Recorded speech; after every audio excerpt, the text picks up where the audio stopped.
Course angle with the bow now, 0. Down the throat. It's a bow shot. Hello, YouTube modeling community. This is Rick, and this is going to be the intro video for my buddy build with Daniel at Munchikin Modeling Man 7.2. And before I get to that, let me just give a big thank you to all that are watching here and commenting and subscribing. And if you're not subscribed, please do.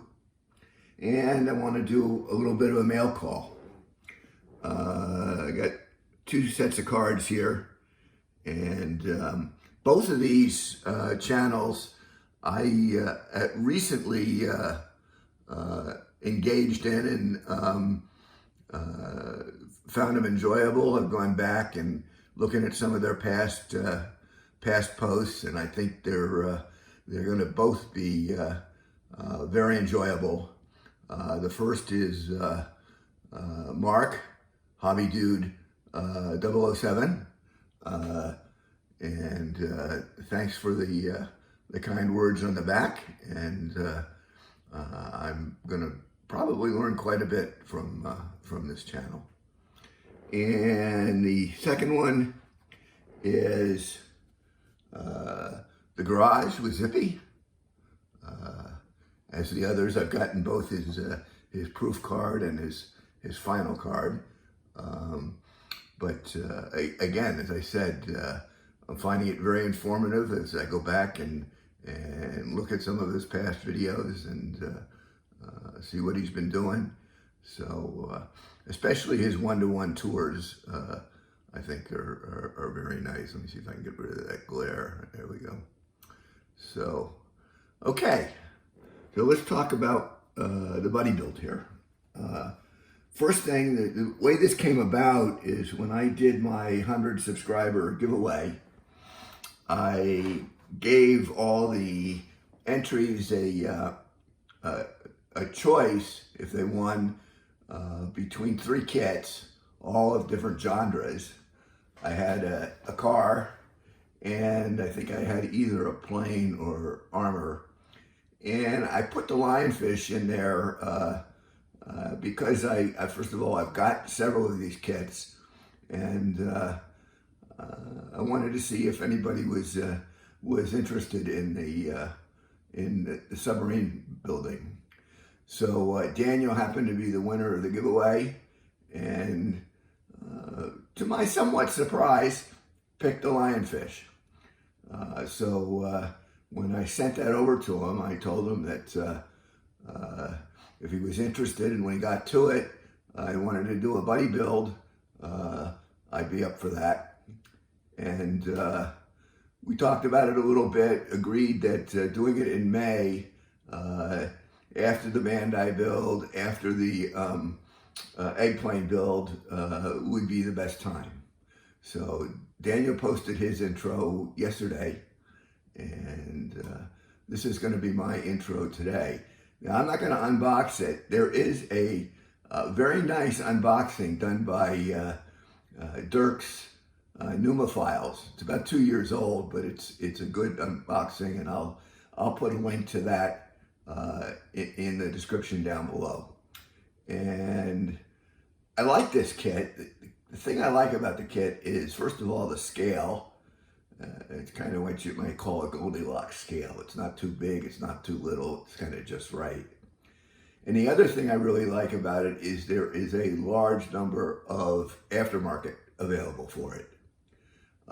There's photo etch, which I passed one of the sets of that along to Daniel.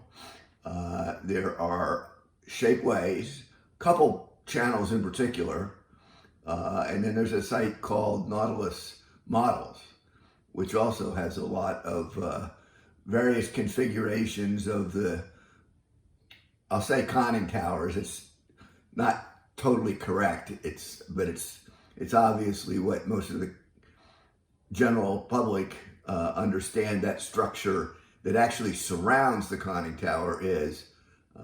The correct term is fairwater, but Since everybody says conning tower, I'll do that too.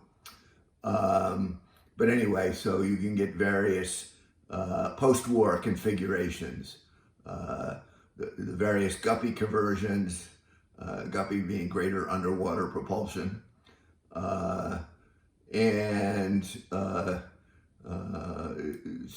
wooden decks.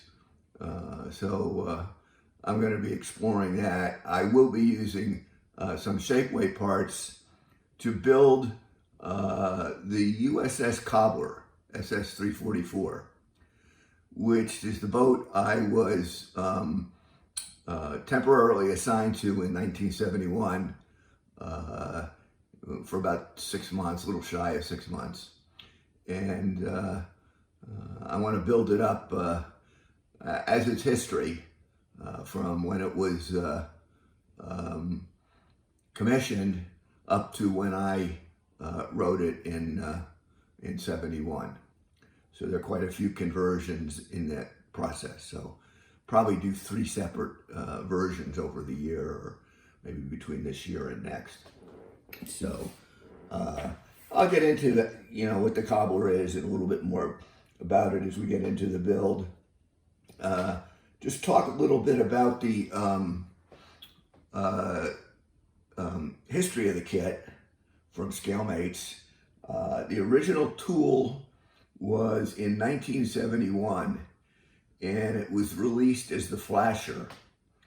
The Flasher being one of, if not the top, scoring submarine, either in number of ships or tonnage. I don't know. The Tang is also one of the leaders in the overall category. So that made sense to pick that, and that lasted for a few years. Then it was reboxed as the Growler, and the Growler's history is that's the boat that Howard Gilmore, when injured by gunfire, fatally injured by gunfire, told the officer of the deck to take her down while he remained on the bridge topside. A scene that was somewhat recreated by Ward Bond in the John Wayne movie Operation Pacific. So, and then the final incarnation was the Lionfish. And this is kind of curious because the Lionfish is actually a Bleo class, which was the follow-on to the Gato. And while the visual differences are relatively subtle, they are significant. And I'll cover that again as we get into building the kit, and because the Cobbler is a Bleo class. So I'll be doing that. But it doesn't have any remarkable history, so I'm not sure why it was chosen, but I have a theory. The Lionfish is a museum ship up at Battleship Cove in Fall River, Massachusetts. Very extensive naval museum. Has the battleship Massachusetts, the destroyer Kennedy, Joseph Kennedy, a few PT boats. So it's a fun place to go. And when I was living in Connecticut, we went several times. Even did a sleepover there once with my son on the Massachusetts. So I imagine Charlie Mack's maybe been down to it, and Jared B. From Torrington may have been over there. If you've been to Battleship Cove, leave a note in the comments. I'd be just curious to see how it is. But anyway, my thinking is that there was some kind of agreement between the museum and Revell to box it as the Lionfish so that the museum could sell the kits in their store.